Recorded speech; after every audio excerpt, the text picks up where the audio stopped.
نیلی آنکھوں والا لڑکا۔ صدیوں پہلے یمن کے شمال مشرق میں پہاڑوں کے دامن میں ایک بہت خوبصورت بستی تھی۔ یہاں سے میٹھے پانی کے چشمے نکلتے تھے۔ لوگ بڑے خوشحال اور نیک دل تھے۔ اس بستی کے بارے میں کہا جاتا تھا کہ ایک زمانے میں یہاں پر پرستان ہوا کرتا تھا۔ پریاں بادلوں سے بھی اوپر اڑتی، مگر پھر جب انسان نے یہاں پر قدم رکھا تو پرستان کہیں اور ہی منتقل کر دیا گیا۔ اس بستی میں صرف ایک ظروف ساز رہتا تھا۔ مختلف ملکوں سے تاجر اس کے پاس آتے اور مہنگے داموں اس سے بنائے ہوئے برتن وغیرہ خرید کر لے جاتے۔ یہی وجہ تھی کہ ظروف ساز بستی کا سب سے امیر شخص تھا۔ ان کی زندگی بڑی ہنسی خوشی سے گزر رہی تھی، لیکن ظروف ساز کو اندر ہی اندر ایک غم کھائے جا رہا تھا۔ اصل میں اس کی کوئی اولاد نہیں تھی۔ اس کی بڑی خواہش تھی کہ اس کے ہاں بیٹا پیدا ہو، مگر بیٹا تو بیٹا، اس کے گھر لڑکی بھی پیدا نہ ہوئی۔ اس کی شادی کو 10 سال کا ایک لمبا عرصہ بیت چکا تھا۔ ایک روز اس نے بازار میں چند بچے کھیلتے ہوئے دیکھے تو اولاد کے لیے اس کی خواہش اور بھی بڑھ گئی۔ اس دن اس نے کوئی کام نہیں کیا اور آدھی رات کے وقت سخت پریشانی کے عالم میں خود ہی سے ہم کلامی کرتے ہوئے اپنے گھر کی طرف چل دیا۔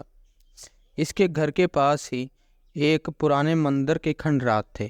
جب وہ اپنے گھر کی طرف جا رہا تھا تو اچانک اس کی نظر کھنڈرات میں جلتی ہوئی ایک شمع پر پڑی۔ وہ بہت ہی حیران ہوا، کیونکہ کھنڈرات کے ساتھ بہت سی باتیں جڑی ہوئی تھیں، جیسے یہاں پر جن رہتے ہیں جو انسان کو پاگل کر کے مار دیتے ہیں، یا یہ بھی کہا جاتا تھا کہ چڑیلیں یہ انسانی قربانی وغیرہ کرتی ہیں، اور اسی طرح کی کئی اور باتیں۔ لیکن جلتی ہوئی شمع کو دیکھ کر ظروف ساز کے دل میں تجسس پیدا ہوا اور وہ بغیر کچھ سوچے سمجھے وہاں پہنچ گیا۔ اس نے دیکھا کہ شمع کے پاس ایک بوڑھی عورت آلتی پالتی مارے بیٹھی ہوئی منہ میں کوئی جنتر منتر پڑھ رہی تھی۔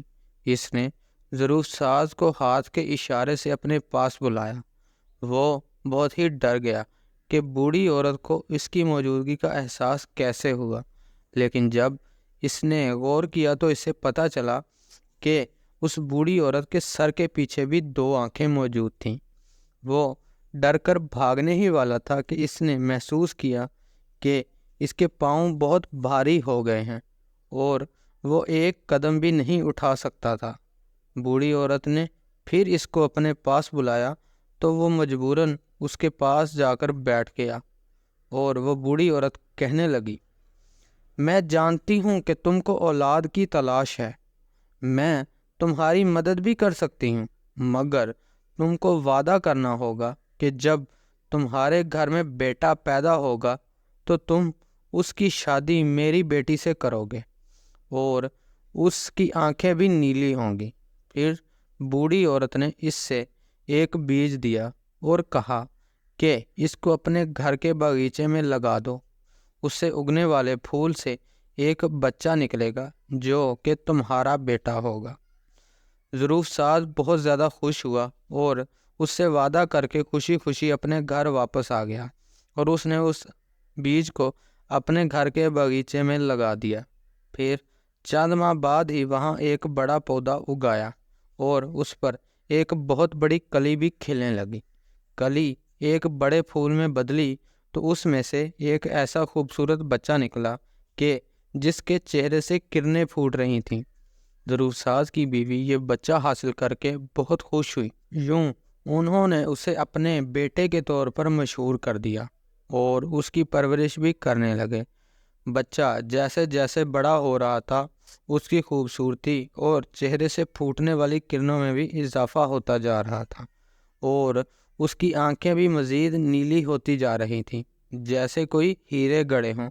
یہی نہیں بلکہ جس پودے سے وہ نکلا تھا وہ بھی اس کے قد کے برابر بڑا ہو رہا تھا۔ وقت گزرتا رہا اور لڑکے کی عمر 16 سال ہو گئی۔ ایک روز ظروف ساز رات کے وقت گھر واپس آ رہا تھا کہ راستے میں اس کی ملاقات اسی بڑھیا سے ہو گئی جس نے اس کو بیج دیا تھا۔ اس نے ظروف ساز کو اس کا وعدہ یاد دلایا تو ظروف ساز نے اپنے لڑکی کی شادی اس کی لڑکی سے کرنے کا فیصلہ کیا۔ بڑھیا نے اپنی لڑکی کو بھی کسی منتر سے وہاں بلا لیا۔ ظروف ساز نے جب بڑھیا کی لڑکی دیکھی تو اپنا سر پکڑ کر بیٹھ گیا، کیونکہ وہ انتہائی بدصورت تھی۔ اس کی 5 آنکھیں تھیں اور رنگ انتہائی کالا تھا، اور اس لڑکی کے چہرے پر 2 ناک تھے اور ہونٹ بھی پھٹے ہوئے تھے۔ ظروف ساز نے بڑھیا سے کہا کہ وہ اس سے اپنے بیٹے کی شادی نہیں کرے گا، کیونکہ اس کی بیٹی بہت ہی بدصورت ہے۔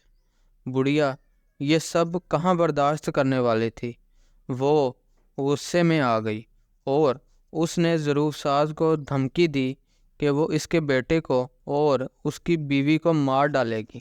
ظروف ساز ڈر گیا، مگر وہ وہاں سے بھاگ بھی گیا۔ اس نے کسی کو کچھ نہیں بتایا۔ دن گزرنے لگے اور کوئی غیر معمولی واقعہ بھی پیش نہیں آیا۔ ایک روز رات کے وقت ظروف ساز کی بیوی چیخیں مارنے لگی۔ جب وہ بھاگ کر کمرے میں گیا تو کیا دیکھتا ہے کہ بڑھیا کی لڑکی اس کی بیوی کی گردن میں دانت گاڑے اس کا خون چوس رہی ہے۔ اس کی بیوی مر چکی تھی۔ ظروف ساز نے یہ دیکھتے ہی اپنی تلوار سے بڑھیا کی خونخوار لڑکی کا سر تن سے جدا کر دیا۔ اس کے جسم کو آگ لگ گئی اور وہ خاک ہو گئی۔ ظروف ساز کا بیٹا بھی یہ سب منظر دیکھ چکا تھا اور سخت پریشان ہو گیا۔ ظروف ساز نے اسے ساری حقیقت سے آگاہ کر دیا۔ ظروف ساز کا لڑکا پریشان ہو کر باغیچے میں ٹہلنے لگا کہ اچانک اس کی نظر اس پودے پر پڑی جہاں سے وہ نکلا تھا۔ وہ اس کو غور سے دیکھنے لگا اور اس نے محسوس کیا کہ اس پودے پر ایک اور بڑ موجود ہے جو آہستہ آہستہ کھل رہی ہے۔ اس نے کلی کو چھوا تو وہ ایک جھٹکے سے ساری کھل گئی اور اس میں سے ایک انتہائی خوبصورت پری نکل آئی۔ وہ اس کی طرف دیکھ کر مسکرانے لگی اور پھر وہ بولی، اے میرے شہزادے، میں کب سے تیرا پرستان میں انتظار کر رہی تھی، مگر تم نہیں آئے۔ میں نے اس بڑھیا کے ہاں یہ بیج یعنی تمہیں یہاں بھیجا تھا، کیونکہ تم پر کوکاف کے جادوگر نے سخت جادو کر دیا تھا، اور شرط یہ تھی کہ تمہیں دوبارہ اصل حالت میں لانے کے لیے کوئی ظروف ساز تمہاری پرورش کرے۔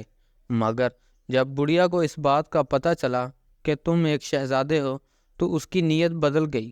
اس نے سوچا کہ وہ تمہاری شادی اپنی بیٹی سے کر دے گی تو پرستان پر حکومت کرنے لگ جائے گی، اور اس کی کوشش یہ بھی تھی کہ وہ خاص جادوئی چیزوں سے پریوں کو اپنے قبضے میں کر کے ہزاروں سال تک زندہ رہ سکے گی۔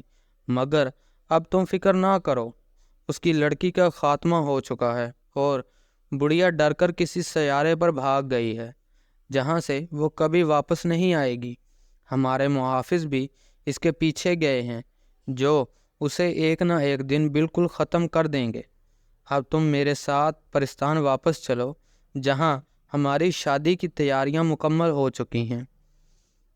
پری نے ظروف ساز کو ساری حقیقت سے آگاہ کر دیا، مگر اس کی بیوی مر جانے کی وجہ سے وہ بالکل اکیلا ہو گیا تھا، اس لیے وہ اپنے بیٹے سے جدا نہیں ہونا چاہتا تھا۔ اس کا بیٹا بھی اس سے محبت کرتا، اس لیے اس نے پری کے ساتھ جانے سے انکار کر دیا۔ پری بہت اداس ہوئی، مگر وہ جانتی تھی کہ ایک باپ اور بیٹے کی محبت کیا ہوتی ہے، اس لیے وہ کسی بوڑھے شخص پر ظلم بھی نہیں کرنا چاہتی تھی۔ تاہم پھر اس نے شہزادے کو یقین دلایا کہ شادی کے بعد وہ ظروف ساز یعنی اس شہزادے کے باپ کو بھی پرستان لے جائیں گے، تو وہ بھی راضی ہو گیا اور پرستان چلا گیا۔ وہاں ان کی شادی ہوئی اور اسے پرستان کا بادشاہ بنا دیا گیا۔ چند دن بعد وہ ظروف ساز یعنی اپنے باپ کو بھی پرستان لے گیا، جہاں اس کی شادی ایک خوبصورت پری سے ہوئی۔ یوں ظروف ساز بھی پرستان میں ایک نئی اور ہر غم سے آزاد زندگی گزارنے لگا۔ کہنے والے کہتے ہیں کہ ظروف ساز ابھی بھی وہی موجود ہے اور ملکہ پرستان کے لیے ہیروں، لال اور قیمتی پتھروں کے برتن بناتا ہے۔